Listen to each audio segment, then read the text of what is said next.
The Taliban would unveil a new Afghan government in the next few days, a spokesperson said on Monday. That's after announcing Panjshir Valley, the last holdout Afghan province, has fallen into the Taliban hands. Declaring the war in Afghanistan over, the Taliban look to the international community to go on sending humanitarian aid to the country. The UN has sent the agency's humanitarian chief to Kabul for talks on relief. And on the same day, U.S. Secretary of State Antony Blinken have gone a trip to Qatar and Germany for talks on Afghanistan. But a senior U.S. official ruled out a meeting between Blinken and the Taliban. So, how open and inclusive would the new Afghan government be? What will it take to get countries to cooperate on Afghanistan's unfolding humanitarian crisis? Let's loop in our panelists.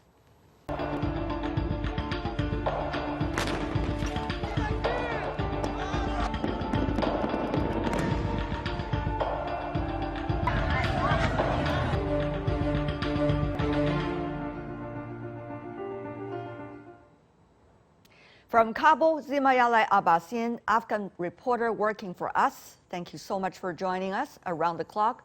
In Chapel Hill in the United States, Klaus Larris, distinguished professor from the University of North Carolina at Chapel Hill, originally coming from Germany. Last but not least, in Beijing, Li Guofu, director of the Center for Middle East Studies with China Institute of International Studies. Gentlemen, welcome to the program.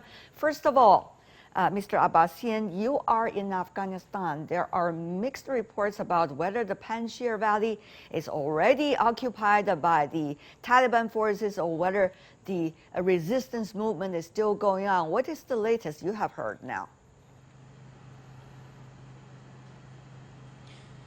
Hello. Panjshir saga is over. According to our information from the area, there has been no clashes anymore, and all the forces are now displaced from their areas, and Taliban are controlling all the Panjshir. They've already appointed their governor to Panjshir. He is also Panjshiri or belong to the Panjshir, and other commanders of the Taliban are also there. Humanitarian crisis out there is something looming, and the Taliban say they will seek to reach out the areas and finally assist the people affected by the last 1 week continuous conflict between the Taliban and resistance, and there has been no clashes since last night. Where did you get the information about no clashes? Because according to the National Resistance Movement headed by Ahmad Massoud and some of the others, a spokesperson of that force has been talking about the fighting is still, quote unquote, all over the valley. Now, we do not know what does that mean in terms of intensity, but can we trust one or two sources only? Well, there are people today came out from Panjshir Valley, also in neighboring provinces in Kapisa, Baghlan, and other places where we got our own resources and the locals. We've been in touch with them, and they're telling that the situation is calm, but the only thing remains is the fears and phobias of the residents of Panjshir Valley of the Taliban, because this is not a new thing. Since last 30 years, the Taliban were something very fearful for the people of Panjshir, and they've been resisting not only Taliban, but even the previous government. They got their own flag, they got their own values, and they have their own choices. Now the Taliban have reached the area, and that's what we are getting reports of there. Well, as you said about the rumors about remaining pockets of the resistance forces in some areas of Panjshir, yet we have no source, because all the resistance force, including their spokesperson, who is killed, other fled the area, and the rest of them are in a total calm. When they are claiming something like that, so it's difficult. Fahim Dashti was the spokesperson who killed last night, and Taliban said that there were intra-resistant clashes that they lost their life, and several commanders, others. The Taliban when has he was tweeting, while he was no more. So these are the situation from the resistance side. Yeah. As we know, sometimes the tweets are not necessarily done by the officials themselves, but rather somebody else is doing that. That's sometimes a common practice, one could argue. But anyway, let me also ask you about the Taliban's promises of bringing more humanitarian aid to the Panjshir Valley. Do we know what kind of a humanitarian aid is being brought over there, in what amount, to whom? Well, there are tens of thousands of families in different areas of Panjshir. The Panjshir got 7 districts and more affected by the war. There are casualties also reported, yet there is no clear number of the casualties, but there are casualties, there is no doubt. And it got different routes from Baghlan, of Salang, and also Kapisa in Badakhshan province. The Taliban sources say they have been already engaged with the assistant to finally reach out the families and the people affected out there. Then their number is very huge, tens of thousands of people affected, and that's the catastrophe because of the 1 week continuous conflict between the resistance and Taliban. Now Taliban is, today Zabiullah Mujahid also emphasized on the need of the assistance to the valley of Panjshir and the people living out there. So there is no such report that how much assistance has reached out there, and the people what say. Still it's difficult because it's surrounded, and accurate information from there about the numbers, the assistance, and everything related to the accuracy is hard to get, yes. Another thing, according to the spokesperson, Mr. Mujahid of the Taliban side, no civilian casualties have been taking place during the fighting in Panjshir Valley. But you just said, Mr. Abbasin, according to some of sources you got, there were civilian casualty, collateral damage, so to speak, in the Panjshir Valley. So it seems that another front in which there are mixed messages. Well, the locals that we have been talking with the neighboring provinces, as I mentioned before, they are telling us that it's impossible, you know, that 1 week offensives and aggressive fight between the two sides and the cross-firing, and there is no casualty. So that would be kind of exaggeration, but there have been casualties that we have been receiving about this. Just emergency confirmed that they, like 3 days ago, that they got at least 4 dead and 4 injured people, and the rest of them is unclear. And there is another center of the emergency hospital in Panjshir.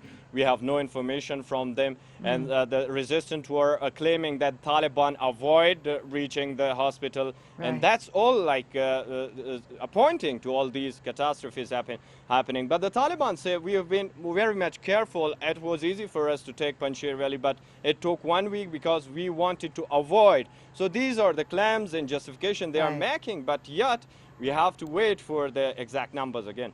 2 more questions, Mr. Abbasin. I know you're running around the clock. One thing is about the Kabul airport. The airport is still not open to the public yet, right? No, it's open. The domestic flights already started, but it's difficult to reach.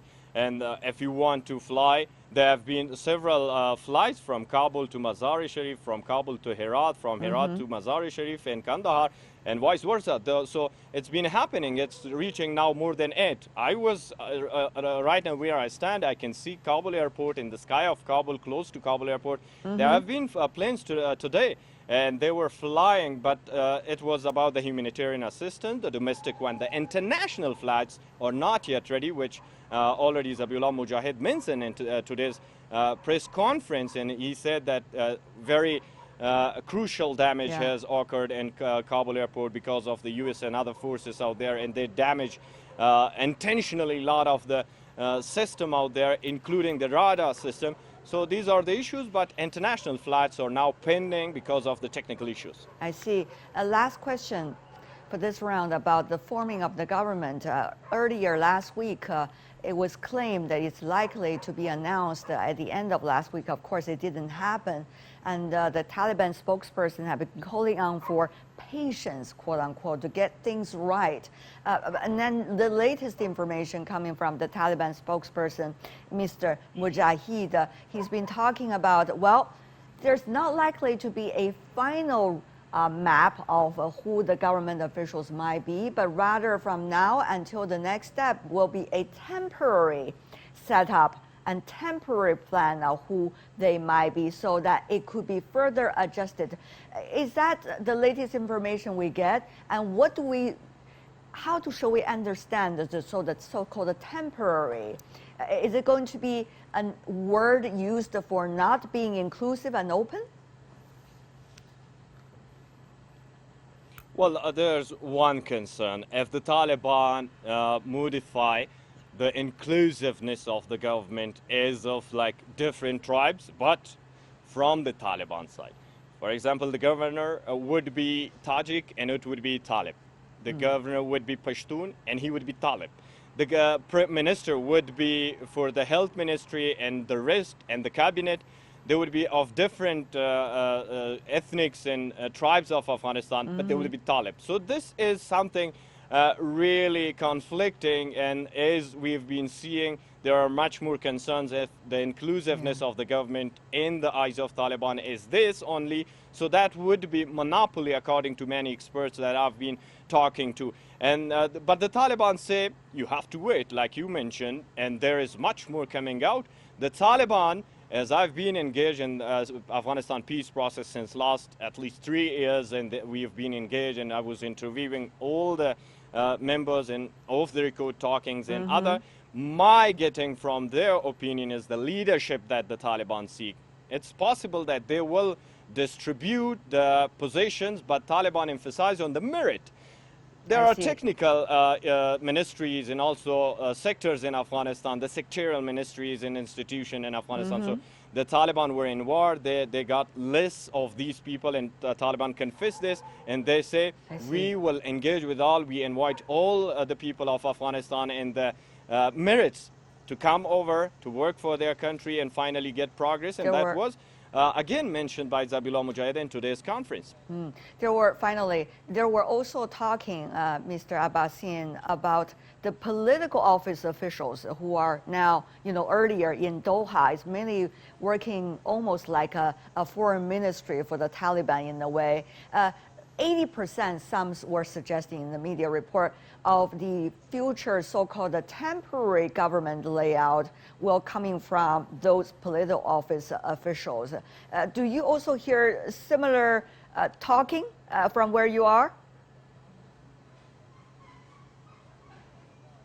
These are a long time talks that what kind of government it would be, and the Taliban will allow other fractions and ramifications of the society to be included, and will it be overwhelming?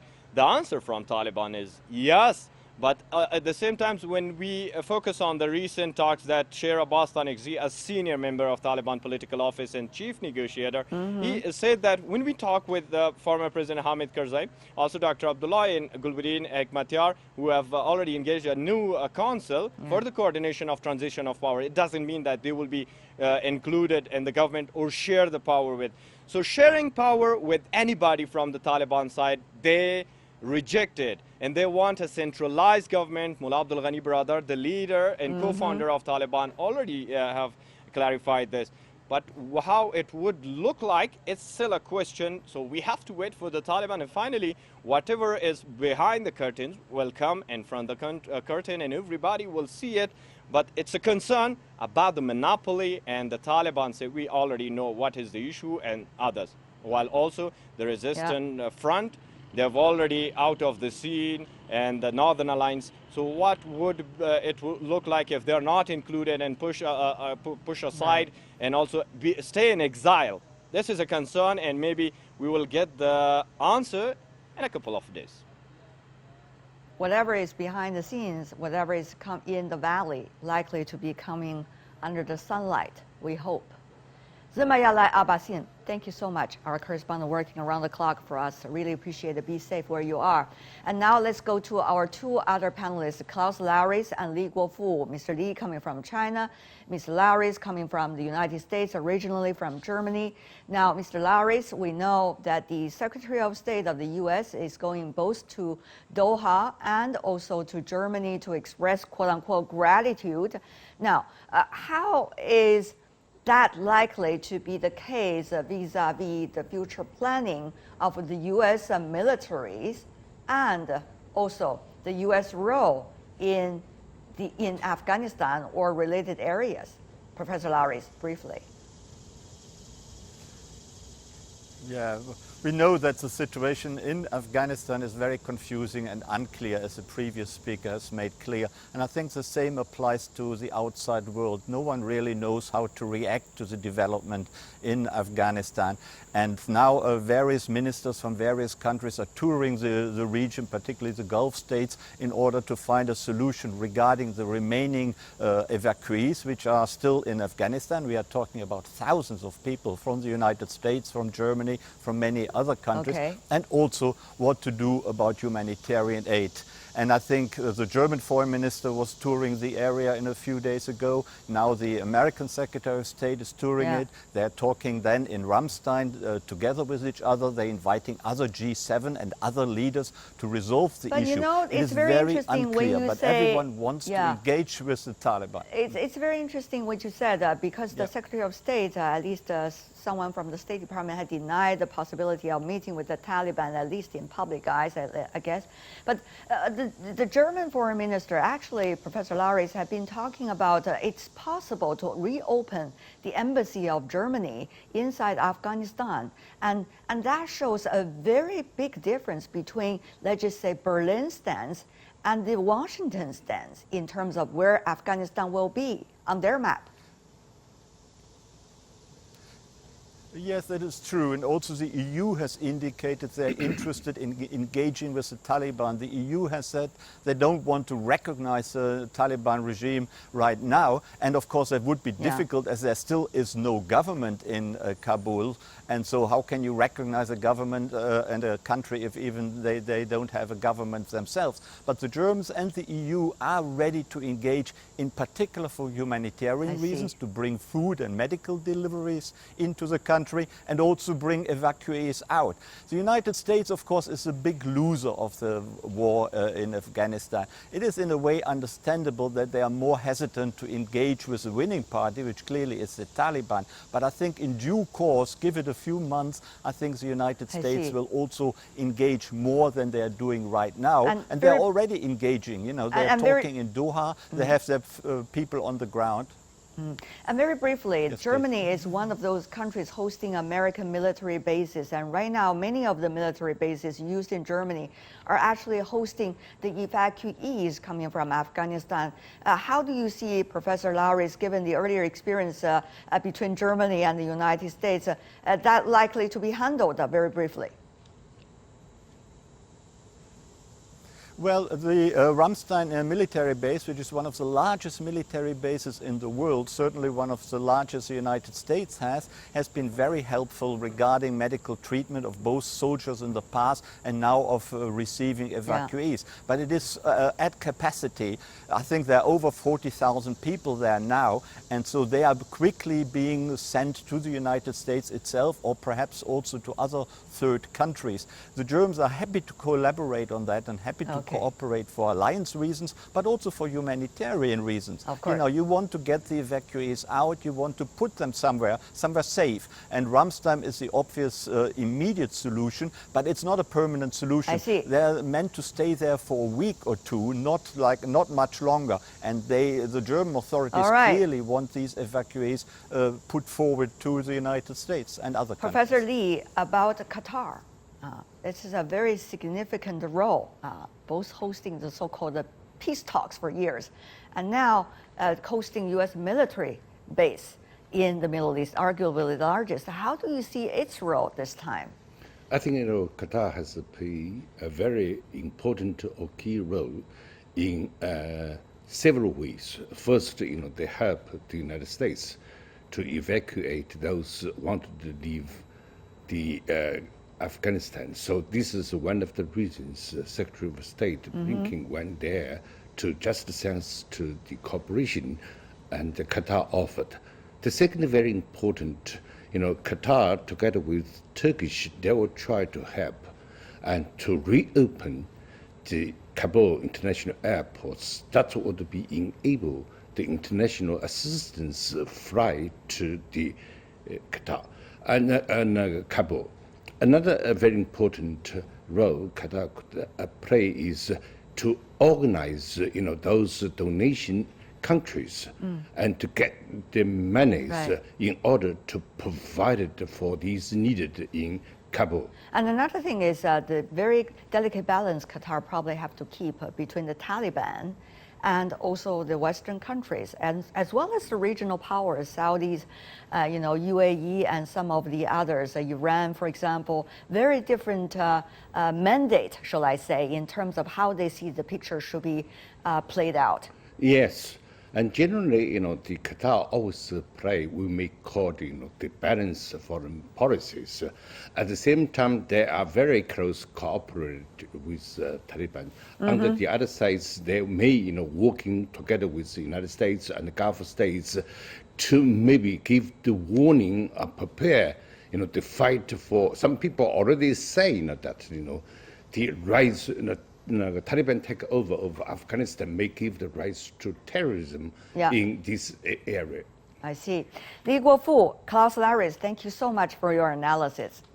And you're watching World Insight with me, Tian Wei. Coming up, from 5 members to 8, the new development bank membership is growing from the new emerging economies. What does it mean for the international lenders mission? Catching up with new development bank president Marcos Joijo next. The world is changing fast, taking all our lives with it. But we can change it too, by seeking answers to problems through discussions and debates. On World Insight, I ask direct questions to real people in the know, seek genuine answers, but respect diverse perspectives. Our live global debates tackle the most critical issues head-on. World Insight with Tian Wei. Go beyond the headline. Welcome back. This is World Insight. I'm Tian Wei. The BRICS New Development Bank has announced the United Arab Emirates, Uruguay, and Bangladesh are its 3 new members. Headquartered in Shanghai, the founding NDB members are Brazil, Russia, India, China, and South Africa. As development lender for emerging economies, the NDB's first membership expansion speaks of its global outreach mission. With new members joining in, what direction is the bank heading for, and what does it mean for investors? For answers, I talked to Marcos Joijo, the new development bank president. Let's listen in. And I'm honored to be joined by Marcos Joijo, president of the New Development Bank. Mr. President, what a pleasure to see you. It's great to see you, Tian Wei. Very, very good to join your program again. Thank you, sir, and congratulations on enrolling new members, 3 of them from different parts of the world, into the New Development Bank members. Tell me more about why the decision. Well, Tian Wei, when Brazil, Russia, India, China, and South Africa set up the New Development Bank, they did not want to make it exclusively a club for the BRICS. They wanted it to be a very efficient tool for the world of development, for emerging economies. So at one point in the future, membership expansion would get started. And we're very happy to announce this last couple of days that this process has indeed begun. The train has left the station. And we have announced the admission of 3 new members. So we started the process to live up to the very name of our institution, which is a new development bank.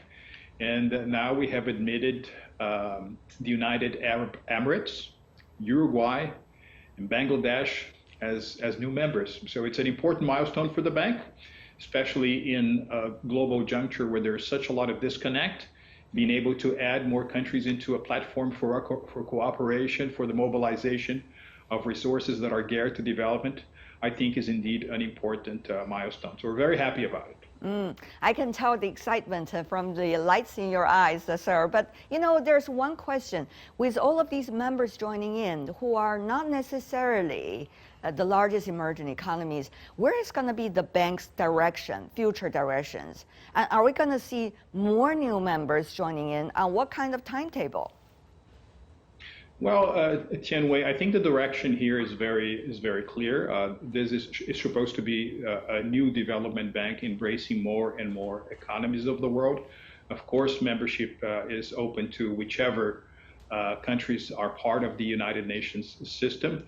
But as we go forward, we wanted to learn from the experience of other institutions and make the process both gradual and balanced. We want to make sure that those that are joining the bank are actually able to enjoy the kind of resources we put together for infrastructure, for sustainable development. So once again, we want to make it a gradual process. Right now, we have admitted 3 new members.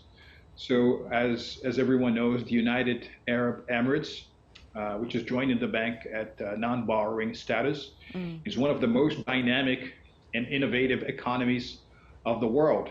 It's an economy that has diversified over the past few decades. It's become a global hub for finance, for tourism, for technology, for research, for innovation. And it's joining us when it celebrates its 50th anniversary as a nation state, which is a great honor for us. Uruguay has a long tradition in multilateral economic institutions. Those who have been studying trade know that the General Agreement on Tariffs and Trade closed with the so-called Uruguay round of negotiations. That's right. They have also a very important experience in leading multilateral development institutions. The Uruguay had one president of the Inter-American Development Bank in the past. And the 2021 is, I think, an important year because according to the projections of the International Monetary Fund, Uruguay will be South America's #1 GDP per capita in nominal terms. So a very important addition to the bank. It creates also great opportunities for joint projects with some of our member countries. Uruguay and Brazil are border countries. So in terms of logistics, transportation, energy, there's a lot that can be invested there. And we're also announcing Bangladesh. Tianwei, Bangladesh is the fastest growing country in the fastest growing region of the world, which is Asia. It's one of the top 30 economies of the world in terms of gross domestic product measured in purchasing power parity terms. It's done a lot in terms of poverty alleviation. It's done a lot in terms of raising living standards, life expectancy at birth. It's got huge infrastructure needs. So I think a major, very important addition to the new development bank. And they are also joining the bank in the year they celebrate the 50th anniversary of their independence. So another historical milestone for us and for Bangladesh. When you say the United Arab Emirates is joining as a non-borrowing partner, what would that mean? And what is going to be the status differentially among the 3 when they're joining the bank? And how are they contributing to the bank, both financially and also in providing more solutions to some of the challenges the bank is trying to deal with for emerging economies as a whole? Yeah, so the UAE is a very high-income country. The UAE participates in other multilateral institutions also at non-borrowing status. That means it invests in that particular institution, but doesn't necessarily take loans from it. It participates in the staff of that institution. It may take up leading positions in that institution. Its companies can participate in the procurement process of that institution. So it's a very important contribution, especially because the UAE has had a tremendous successful experience recently in providing for its own infrastructure, for providing for more value addition to its GDP. Right. So there's a lot that we're going to benefit from the presence of the UAE. Is the UAE going to contribute to the fund that were early established by the 5 emerging economies? In what way, to what extent, how much, on what timetable? Yeah, so every new member of the new development bank joins the institution by providing some paid-in capital. So this is done over a period of 7 years, so it allows for a more robust capital structure of the new development bank. But that does not preclude us from looking for other sources of resources. As a matter of fact, we have a clear direction from our board in the sense that we should bring in more capital from private sources. What does this mean, vis-a-vis some of your partners and counterparts, such as AIIB such as even on a bigger format, the World Bank? Well, I think you see there's more room for everyone to grow in reality, especially Tianwei, if you take into account that the needs of infrastructure investment around the world, particularly in emerging countries, is in the trillions of dollars. Think about what's necessary in terms of water, sanitation, energy efficiency. I mean, really, we're talking about trillions and trillions of dollars demand for infrastructure investment in the emerging economies. Whereas the multilateral development banks combined, I mean, take every one of them into consideration. So the World Bank, you take, and its family of institutions, so the International Finance Corporation, if you take into account the AIIB, which is our sister institution set up more or less at the same time, if all of them are put together, you only have about 3 to 4% of all of the infrastructure needs. So there's a huge gap, there's a huge distance between needs, demands, and what is provided by multilateral institutions. And there is another element as well, which is sometimes multilateral development banks work in areas where, say, traditional private capital institutions would have an initial interest. But because there is a pilot project that works, that sets up the example, then other investors crowd in and they multiply the benefit that comes from those kind of activities. So it's a very important work, and there's room for everyone. But Mr. President, I'm sure you are aware of the fact that among the 5 emerging economies who are the founding members of the New Development Bank, situations of their economic growth rate and the landscape very different now since the establishment of the New Development Bank. How do you see now a very different and diversified, I could use a neutral word, of the economic landscape and reality? What would that mean for New Development Bank, your immediate and near future planning? Well, Tianwei, that is true about the founding members of the New Development Bank. That is basically true about any other grouping around the world. Look at the G7, for example. Over the past few decades, there has also been a marked difference.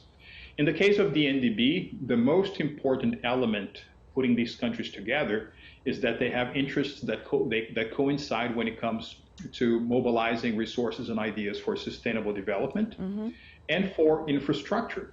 And I would say this is a very powerful bond. We work together. We roll up our sleeves every day with the biggest emerging economies of the world, acting exactly on those areas in which the interests coincide. And I don't think that's going to change. By adding new members, you basically just expand the geographical scope of that rolling up of sleeves, of that joint work, because that is a need that's felt throughout the entire emerging country universe. So I think the cooperation potential there actually only tends to get bigger. You know, Mr. President, I was trying to imagine before coming into the studio how you are going to do your work. I mean, since the bank was founded a few years ago until now, things have changed so much in terms of geopolitics, in terms of the relations bilaterally among your founding members. I wouldn't name their names, you know the complexity. So I'm thinking, how would President Choi work every day to bring all these consensus together? Well, you know, Tianwei, sometimes I love to study very much the origin of words, and you've just mentioned the word there that I particularly admire, which is the word consensus. So consensus means moving in the same direction, towards the same goals. And we have many goals as sovereign nations that are the same. It doesn't matter where you're coming from. This needs to take center stage. And that is why I think we're able to build cooperation in those areas. And besides, I mean, the kind of interests that converge when it comes to infrastructure investment here, there are many other interests that are there when you look even at the bilateral aspects of the relationship between some of our member countries. I've already spoken to you, for example, in the case of Brazil and China. 20 years ago, Brazil-China bilateral trade was $1 billion a year. Today, Brazil-China trade is $1 billion every 60 hours. I know. So the level of exchange, and you also see that when it comes to India and China, when it comes to India and Russia, The world is, as you have very correctly put, is living a world of more, there's a deficit of cooperation, but we are there playing our role counter-cyclically of providing a platform for these countries to come together. Good for you. Very courageous, I guess, when you're saying that. But when you're saying that word, I also want to learn the origin, convergence, the convergence of interest. Maybe that's a very important word to take away.